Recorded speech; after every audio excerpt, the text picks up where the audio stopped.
show. Wait, Leslie Rob said what? What? Leslie Rob said what? What she say? What? Leslie Rob said what? Well, hello, everybody, and welcome to season 4. Can you guys believe it?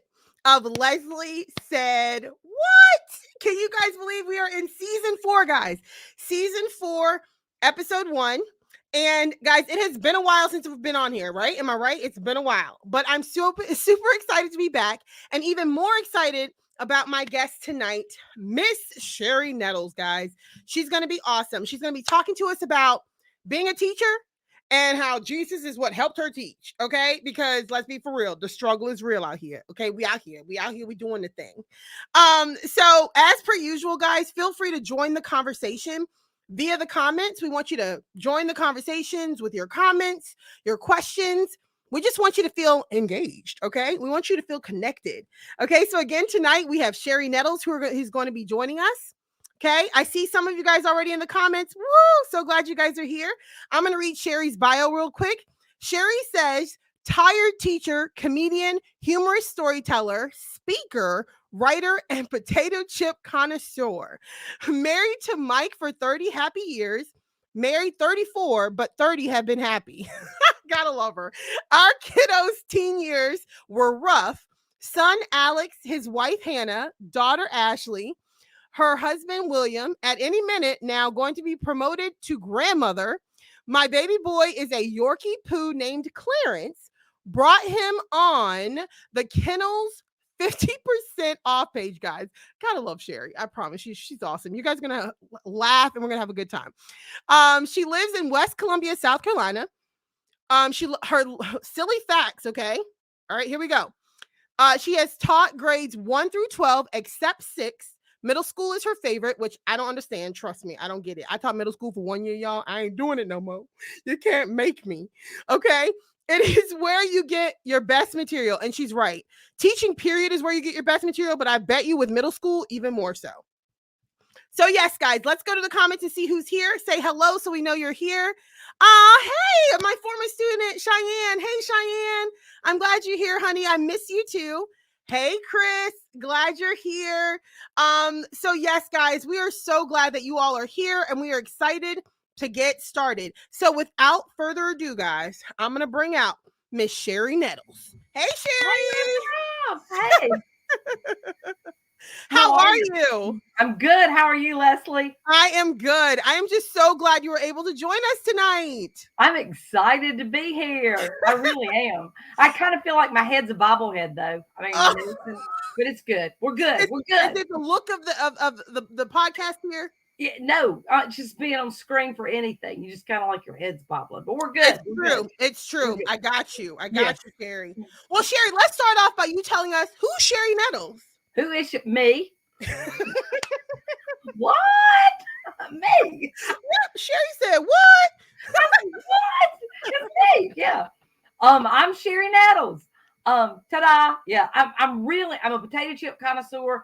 I've never met a potato chip I didn't like, but I can certainly take some potato chips that aren't good. Well, I've only come across one potato chip that wasn't any good, and that was stale, but I ate them anyway. So we're good. Yeah. Let's be for real. We had already gotten too far. Yeah, too far to go back. Yeah, too far down. I totally get it. Now, Cherie, tell us about what it is that you do.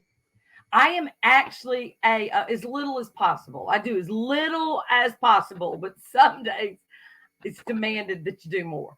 I'm actually a Christian comedian.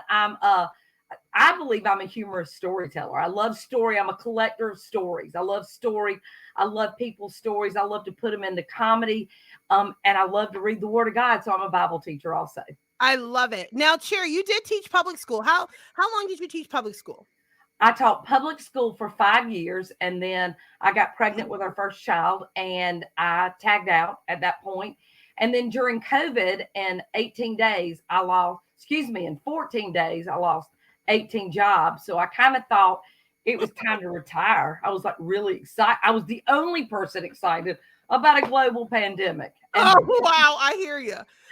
My school district called me and said, hey, we've got a reading interventionist job. And I was like, awkward. I can't read. But anyway, so they brought me in and as a reading interventionist, and that's how I got my elementary years in, because I'm a secondary certified teacher, but I taught middle school, and then I was a reading interventionist grades 1 through 5. Oh, so cool. Because the thing is yeah, no, I get you. It's like you get in there and you're like, okay, so I don't like reading, but I mean, well, for me, I don't like reading. So I couldn't have come back for them. I'm glad that you could. I don't like to read. I really don't like to read. So the kids are like, why do I have to read this? And I was like, I had the same question 45 years ago, and we still haven't answered it. We put a man on the moon, and we can't answer why we have to read. I mean, exactly. Exactly. Oh, yeah. Yeah, and the thing is I was actually good at reading growing up, but even to now, Cherie, I hate it. If you put a book in front of me, you might as well just shoot me because I'm going to cry. I'm really going to. Well, you know what, Leslie, the real problem, and I'm not going to try to get too serious, is that we've got things that kids have to read instead of letting kids learn what they love and then reading from that. Because, I mean, we had this we had this book about this cat, and I was like, I don't like cats. I'm allergic to cats. Why are we reading about cats? And then something about, I can remember my best friend's daughter, who is now in her mid-30s, reading a story called Sally Has New Shoes. And some of y'all may know that. We're still reading that in the public school system. I'm like, what are you doing? Sally's got a bigger foot. Sally's got another pair of shoes. I'm like, you're kidding. You're like, what is really going on? I was like, what's going on with you people? Yeah. Oh, no, I hear you. Hold on. If Sally hasn't grown, we need to take her to the doctor. Okay? Because something's wrong. Exactly. Oh my gosh. I bet we could both go on and on too about the craziness of the stuff that still goes on in the public school system. Still goes on. Yes. That people still teach with that. Yeah, we probably need to retire it. I mean, well, like a couple of things we don't need to do anymore, but okay, yeah. Exactly. Like that chalkboard, we've already proven kids are allergic to that. Don't bring one in your classroom. Yeah. Legit. I will never understand the chalkboard thing again. Like that's a whole. I'm like, oh my goodness, whiteboard, like smart board. Now we got all kinds of boards. Yeah, you're like, what are you doing? And getting the kids little chalkboards. They had chalk. I was like, they're going to suffocate from the chalk dust. I mean, don't you remember? I mean, and they blame asbestos on my generation. It's not asbestos. It's chalk dust. It is chalk dust? Yeah. That's what they've inhaled. But a scapegoat was asbestos. So we're still blaming it. Yeah. Apparently. That's what we're going to go with. Yeah. June says this show is going to be fire. Oh, thanks, June. Hey, June. Yeah. And Rhonda says 2 of my favorites. Hey, Rhonda. Do we know her? No, I'm just kidding. Hey, Rhonda. Oh my gosh. Okay, Cherie. So here's the thing. All right. Yes. This is a topic that I wanted you to hit on. Jesus helped me teach. Okay. And I know that's in the past tense, but we didn't even talk about that in the present tense. Like, Jesus helped me teach. Jesus, help me teach. Yes. That's how I heard that a little bit. Yeah. Could you talk on that a bit? Oh, yeah. I mean, I'm that person that's really, seriously. Leslie, you know, I know that teachers are so prepared to go in the classroom and everything. I mean, they just threw us out there. I mean, really, we had student teaching. You know, I've got friends that they dated their cooperating teacher, so they probably didn't learn a lot about education then. But I mean, they just, like, we took 3.5 years of college, and you could take all kind of stuff. Like, I was taking history courses, I was taking art, I was taking a health course. I couldn't pass CPR, but they let me in the public classroom. That's all. Yeah, and now it's even worse, Cherie. Sorry to interrupt you, but now it's even worse. You don't even have to have a teaching license anymore. Like, did you see that at one point they had the military even in the schools teaching? Well, now that might not be a bad idea. That might not be Are they? I'm sorry, I shouldn't ask this, but can they be locked and loaded if they can? They need to be if they know what's good for them. We might get a few of them. You say it again, I got a grenade. I'm not afraid of you. Exactly. Don't come for me, little boy. I got something for you in my pocket. Do it. Let's go. Get down and give me 50. Yeah. That's great. They're getting more and more desperate. They literally had the military soldiers teaching to make up for the teacher loss. Right. Well, my daughter just went out on maternity leave. She's a school teacher, and she, it wasn't just until like a week ago that she knew who her long-term sub was going to be. So yeah, there's a shortage. Yeah, it's bad. It's Yeah. bad. But like you said, they just threw you in there, and then I'm sorry, I cut you off before you could finish. Go ahead. No, but you're right. And so you do your student teaching, and then then they walk in the day of your student teacher right before you graduate and go, look, we've got this long-term sub job, and we would love for you to work in the school district. So we've signed you up for that. So it's like you're in there with wolves. And you're not dancing with the wolves. You're part of what they're eating, and you're just in there. And of course, nobody stopped to tell me, guess where they had me? They had me in ISS, in school suspension. Oh, no. That's a tough crowd. You can't make that crowd laugh. You cannot make that crowd laugh. No, there is no way around it. That's a tough crowd. Yeah. Oh my gosh, Leslie, I see you. You said you're a chalk dust survivor. We're glad you survived, Leslie. Yeah. Try to see if I can get us some benefits, Leslie. Hang on. I'm going to see. Exactly. Well, Cherie, have you ever gotten to the point where you've realized your teaching and Christianity collide? Did you ever feel like you had to either compromise or that, your Christianity would be somehow targeted or, any of that? Leslie, I live in South Carolina where it is officially still legal to marry your cousin. So it's not... We're ready for that, were you? Oh my God. So they're hoping that somebody comes in and shares a Bible verse, like don't marry in your family or something like that. But, so you're like, that's the least of our worries. I was like, are you kidding me? Yeah. Girl, yeah. If we can get a verse on the chalkboard, it was a chalkboard back in the day. If we can get a verse on the whiteboard or on the whiteboard today, if we can get a verse that they can read it, we're like, yeah, we don't care what it says. We're good. Yeah. I hear you. If they give you the reference, nobody's going to question you. They're going to say, look at Miss Nettles' kids. They're really educated, aren't they? Yeah. That one's going to be a pastor right there. Yeah, right there. Look at that. She's birthing Christians in that classroom. Oh, man. Yeah, no, I really didn't. I really do. Living in South Carolina, I'm in Lexington School District 2. It's where I grew up. And we still, go by a lot of Christian precepts. When I was a reading interventionist, I did. Some of my kiddos, we were talking one day, and one of them told me they didn't have a Bible. And then the other three said they didn't have a Bible either. And I was like, I didn't have but 3 at a time. Usually I had 4 in this group. And I was like, can I buy y'all a Bible? And they were like, sure. They're like, could you buy some candy too? And so a Bible and candy. And I told my vice principal that. She's like, wow, whatever you do, don't tell me that you bought the kids a Bible. I said, good. I didn't buy just one Bible. I bought 4. But anyway, yeah.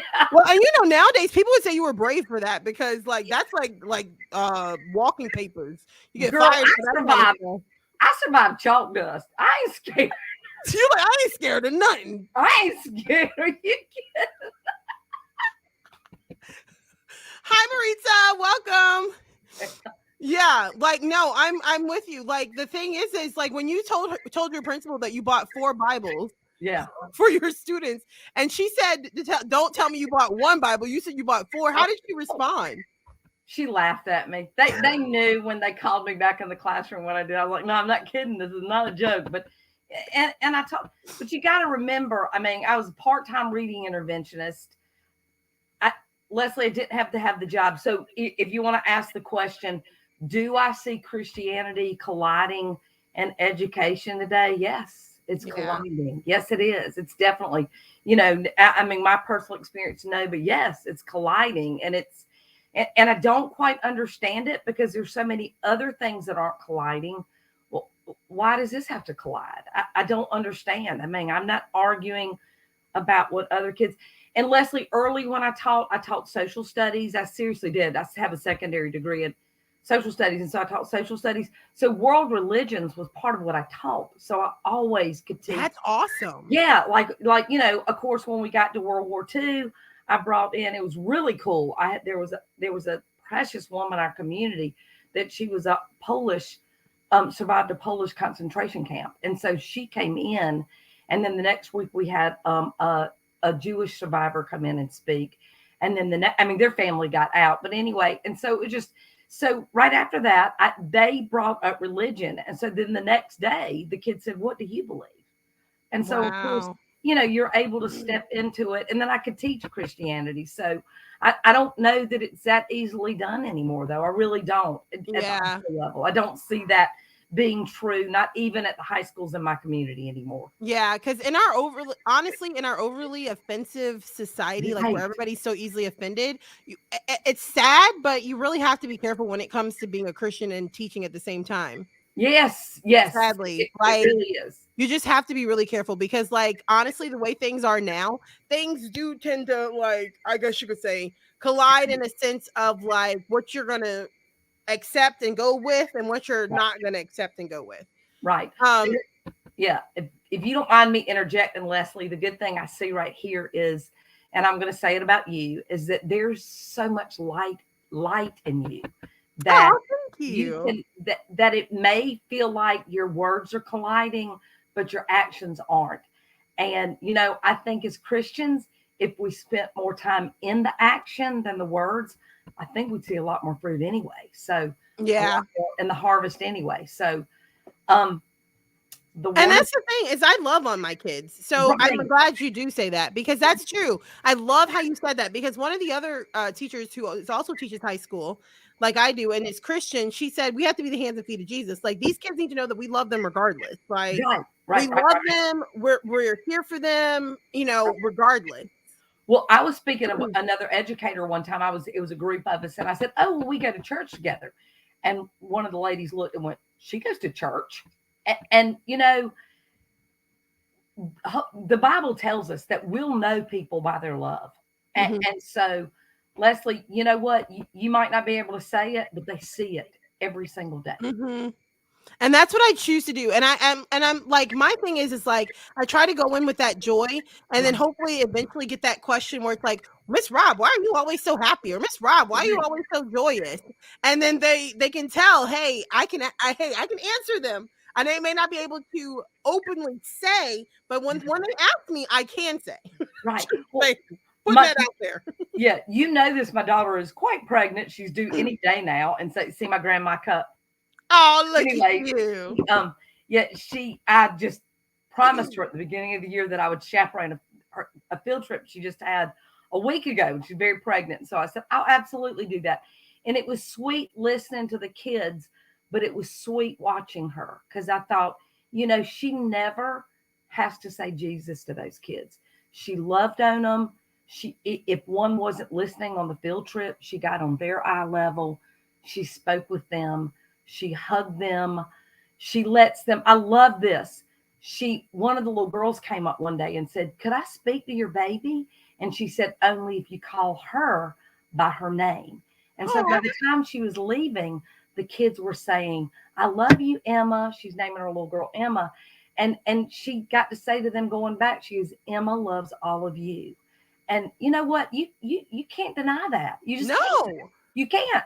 No, and the thing is like when we were growing up, okay, my mom used to say this to us. I mean, right before we get a whooping, right. She's like, "Look, I done told you not to do it, and if you can't hear, you can feel." Yeah. So that's the thing when it comes. So I love that. And the thing is that's what happens when it comes to our students. Like they may not be able to hear it because we've never said it, but they can feel it. They can feel the love of Jesus. They know something's different about you as a teacher. You know what I mean? You don't have to openly say Jesus is no, they can feel it. They can feel something's different. Amen. Well, Leslie, I love you. They don't have to hear your words, but they'll be able to feel it. Mm-hmm. And you know what I used to say to my kids, you remember this is gonna hurt me worse than you. I'd look at my kids straight and say, I'm going to tell y'all, this isn't gonna hurt me at all, but it's gonna hurt you when I get done, okay? But anyway, so my kids grew up with me good. My mama, she was right there with you, Cherie, right there with you. She's like, "Look, I'm gonna tear that tail up. Keep on playing with me." She did. I'd be like, "Do it again. Do it again. I dare you." And my sister was the brave one. My mom would be like, "You want me to whoop you?" My sister would be like, "Yeah."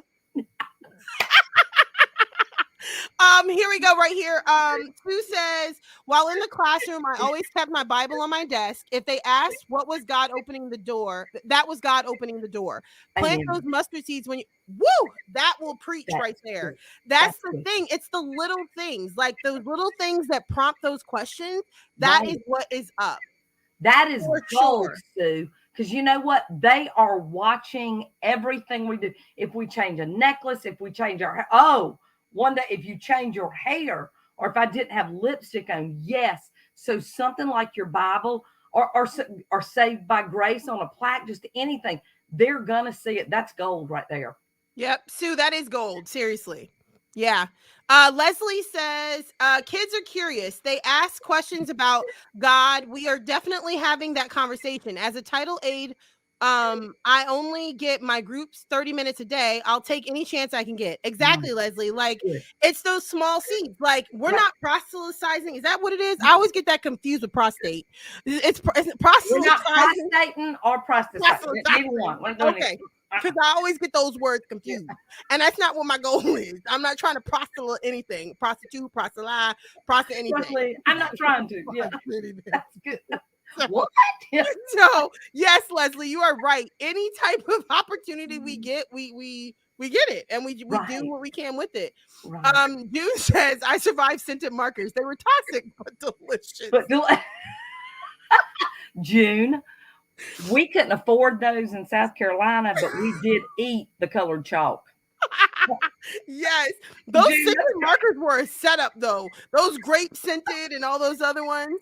It was. Oh, Mike. Hey, Mike. It's so good to see your name on here. Hey, Mike. Mike is, guys, you should definitely take a chance to follow Mike. Mike is also a teacher. He's a middle school teacher, and he is a stand-up comedian on the Board Teachers Tour with me. Yeah. Hey, Mike. Hey, Mike. Sue says that Bible came with me to my office now. Again, taking those opportunities when I can. Absolutely. Yep. Sue, wherever it is that you are, that keeping it with you. Like, and that's the thing. Like, we think about, okay, the students in our classroom, but even our colleagues. So, right. Sue, working in an office setting now, even our colleagues, everybody needs the love of Jesus. Everybody needs Jesus. So. Everybody does. And Leslie, Sue, I so agree. You know, when we accept Christ, and here we go, I'm not trying to get too deep, okay, because I'll drown. But anyway, not trying to get too deep. But, you know, when we accept Christ, the word of God literally is written on our hearts. Yeah. And so, like I said, we may not have our Bibles with us, but we sure can be living the love, the peace, the patience, the kindness, the goodness. It's written on us. But I love that you had your Bible with you. That's awesome. Yeah, and that's the thing too. Like, I liked how you said that, because honestly, that there's that saying that goes, we may be the only Bible that people ever read. We may be the only Jesus that people ever see or encounter. And so we have to leave people better than we found them. Like, even if it's just showing them love in some capacity. Right. You know, Leslie says, in response to June's scented marker question, she said, "That's my sister. She's special." And Leslie, I will agree with you. I do understand. I love my June. I love my June book. I love Miss June. Yeah. I love Miss June.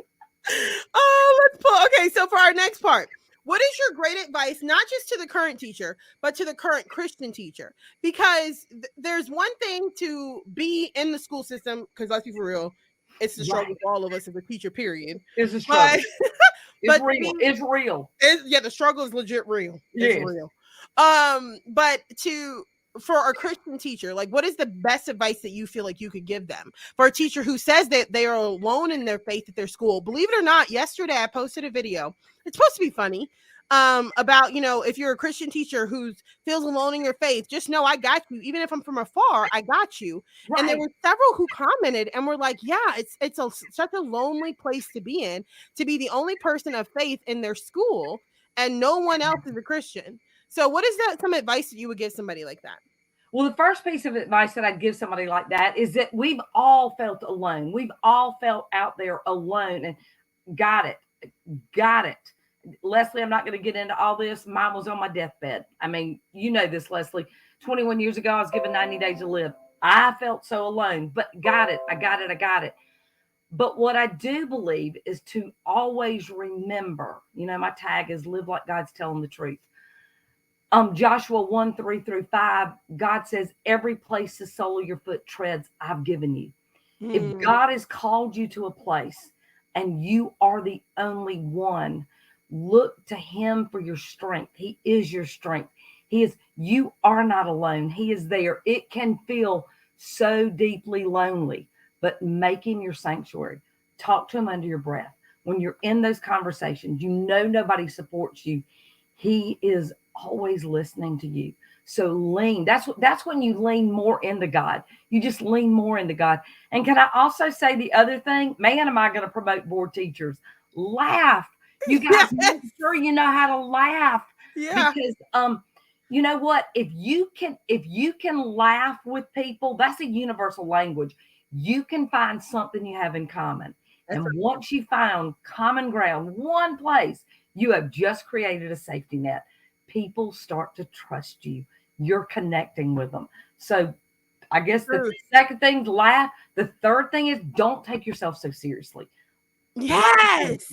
Don't take it so personally. Don't say, oh, I'm the only one here. You know what? Then go find a friend for another. I found so many great friends in a cancer community. Can you get over that? I mean, wow.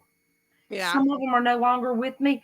Some of them are just flying out there and doing great and doing all kinds of things. So, don't take it so personally. Don't take yourself so seriously. Yeah, find your teacher tribe. Like that's what I always says. Like find your teacher tribe.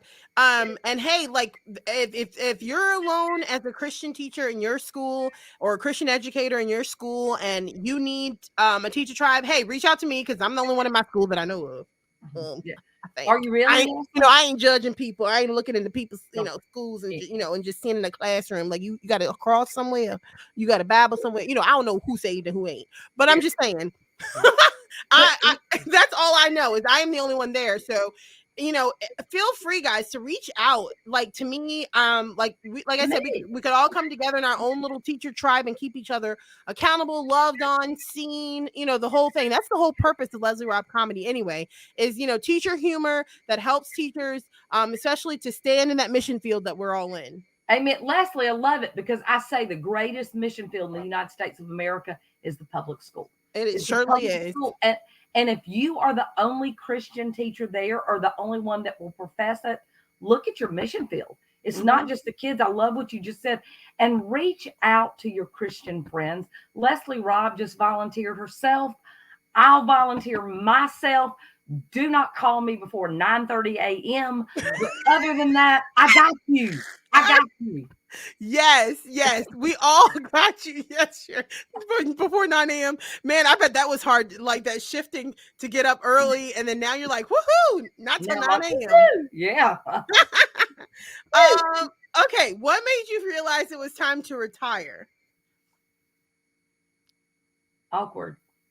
What? I'm not retired. I just walked out of my class one day, didn't go back. I think they're still there. No way. Shut up. Really? They're still sitting there. I've heard that there's a whole class of kids that didn't graduate. I guess they're mine. I don't know. But anyway. You're so funny. Leslie Robb. No, I've really never done anything long enough, well, except breathe, to retire. Other than that, Leslie, I taught the first time for five years, and then I got pregnant and had our kids. And my husband said one day, do you want to stay? I think he just meant, do you want to stay at the movie theater? I don't know. But when he said stay, I called and quit my job. I thought he meant stay at home. But anyways. So what made you realize it was time to stop teaching then? Yeah. Then I went back part-time to, and when my son was in middle school, he said it was to ruin his life, and probably correct about that. But anyway, and so I went back to his middle school. I got a great story that goes with that. I won't go into all those details now. Oh my God. Taught part-time for 2 years, and I, in ministry full-time. And of course, during COVID, I went back as a reading interventionist. But you know what? I love it because I love people and I love kids. I love people and kids. I just do. And what a great combination. Yeah. It's yeah. You know what I mean? Yeah. And guys, Cherie is an amazing speaker, amazing comedian, amazing Bible teacher. And I know I keep saying the word amazing, an amazing storyteller, like for real, like legit, she is definitely worth looking into. If you look down below, it says find Cherie on social media. If you look her up on Facebook, she's at Cherie Nettles Speaks, and her website is cherienettles.com. So guys, as we've been saying, feel free to join the conversation. We're heading to the as the preacher always says, coming to a close. We're coming to a close. Anybody want to come to the altar? Come on. Yes. Bring it on down. Okay, bring it down. Come on. Does anybody else have any other questions or comments in regards to the topic that Jesus is either helping them, has helped them, or will help them teach? Any questions for Cherie at all? Feel free to drop them in the comments.